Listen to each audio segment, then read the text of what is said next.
Oke, melanjutkan gambar yang tadi bahwa model tidak sama dengan sistem real, sesuai dengan kebutuhan kita dan sesuai dengan tujuan kita. Ketika kita ingin menggambarkan bumi sebagai sebuah benda yang planet yang bulat, maka kita gunakan globe. Tapi ketika kita ingin mengetahui jalan dari kota A ke kota B, kita tidak menggunakan globe, kita menggunakan atlas. Dua-duanya adalah model dari sebuah sistem real, tapi berbeda bentuknya. Dia mewakili sistem real dan dia sesuai dengan kebutuhan yang memang kita coba untuk dapatkan. Jika misalnya kita belajar dari bidang studi lain, misalnya jika ilmuwan biologi, ilmuwan farmasi menggunakan kelinci sebagai model untuk mewakili, untuk model untuk menggambarkan manusia, misalnya kita ingin membuat sebuah obat, tentu tidak mencoba langsung ke manusia, kita gunakan model, bisa menggunakan kelinci, bisa menggunakan tikus atau apapun itu. Dia kelinci ini adalah sebagai model. Lalu sarjana teknik industri menggunakan apa sebagai model? Apakah menggunakan pabrik langsung? Misalnya kita merancang sebuah struktur organisasi, kita uji cobakan langsung ke dalam pabriknya. Kita mempunyai rancangan tata letak pabrik, tata letak mesin, kita coba pasang langsung di pabriknya. Apakah akan seperti itu? Tentu tidak. Tentu tidak. Kenapa? Karena akan menghasilkan biaya yang mahal dan belum tentu berhasil. Kalau gagal, makin besar pula biayanya. Maka kita membutuhkan sebuah model bagi seorang sarjana teknik industri untuk mengambil keputusan. Salah satu model yang bisa kita gunakan adalah model matematika.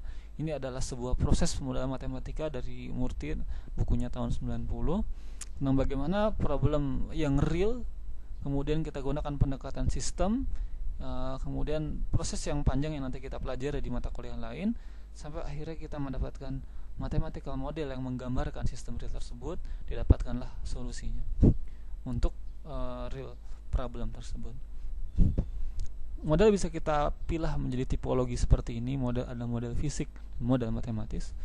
Model matematis bisa kita bagi lagi menjadi model analitik dan model simulasi. Model analitik bisa kita pilih lagi menjadi model deskriptif dan model normatif. Pertanyaannya adalah termasuk model apakah globe tadi? Termasuk model apakah persoalan penjual buah tadi yang telah kita bahas sebelumnya di video sebelumnya. Dalam pemodelan matematika operation research, dalam paper yang ditulis oleh Akhoff dan Rifat pada yang dikutip oleh Wilson di papernya tahun 85, ada beberapa model yang bisa kita klasifikasikan, itu model queuing problem, inventory, allocation, scheduling, replacement, search, and competition. Ini adalah contoh-contohnya, misalnya queuing problem di antrian kendaraan di gerbang tol, ini inventory problem penyimpanan barang di gudang, ini dan beberapa contoh yang lain. Kita bisa klasifikasikan model matematika dalam bidang operation research menjadi beberapa bagian ini. Misalnya kita mempunyai persoalan seperti ini. Jika kita mempunyai tas sebesar dengan kapasitas 15 kg dan ada 5 barang yang harus dia masukkan. Ada warna biru dengan keuntungannya $2 kalau dimasukkan, tapi beratnya 2 kg. Ini $1 1 kg, $10 4 kg, $2 1 kg, $4 12 kg. Kira-kira barang mana yang akan kita masukkan ke sini sehingga dolar yang kita dapatkan adalah dolar yang paling banyak. Ini adalah sebuah kekhasan dari permasalahan-permasalahan dari linear programming atau operation research, mengoptimasi pendapatan atau keinginan sesuatu nilai, mengoptimasi suatu nilai dengan dibatasi sebuah constraint, dibatasi kapasitas yang kita miliki, yang tidak bisa kita langgar. Nah, masuk model apakah persoalan ini? Dan kira-kira jawabannya yang mana? Solusinya. Nah, bentuk umum linear programming.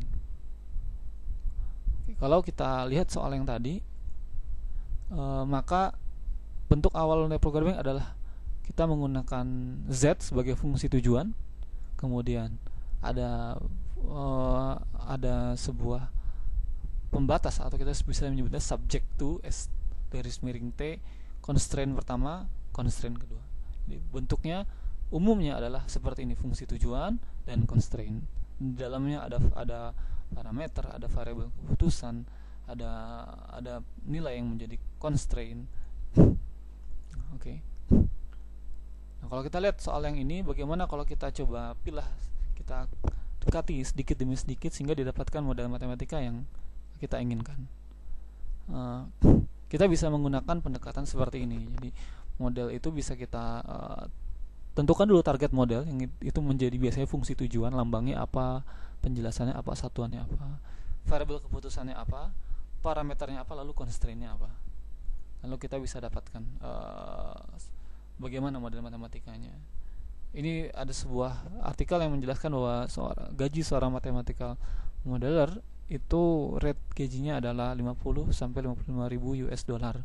Itu sebagai gaji awal seorang mathematical modeler. Sehingga kalau yang sudah expert bisa mencapai 95 ribu US dollar per tahun ya. Oke.